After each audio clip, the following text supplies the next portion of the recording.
আশ্রয় দিয়ে ক্ষান্ত হয় নাই, ওই খুনির মাধ্যমে এই বাংলাদেশে অস্থিরতা সৃষ্টি করছেন, এমনকি ট্রেনিং পর্যন্ত দেওয়াচ্ছেন।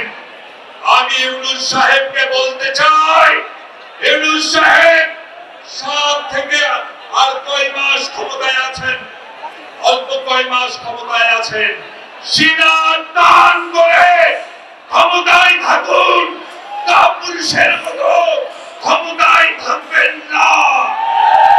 যারা বাংলাদেশে অস্থিরতা সৃষ্টি করতে চায়, বাংলাদেশের বিশৃঙ্খলাকারীদের আশ্রয় দিয়ে তাদের বিরুদ্ধে জাতিসংঘে অভিযোগ উত্থাপন করুন এবং ওদের জানিয়ে দিন বাংলাদেশ কিন্তু আলোচনার টেবিলে স্বাধীন হয় নাই।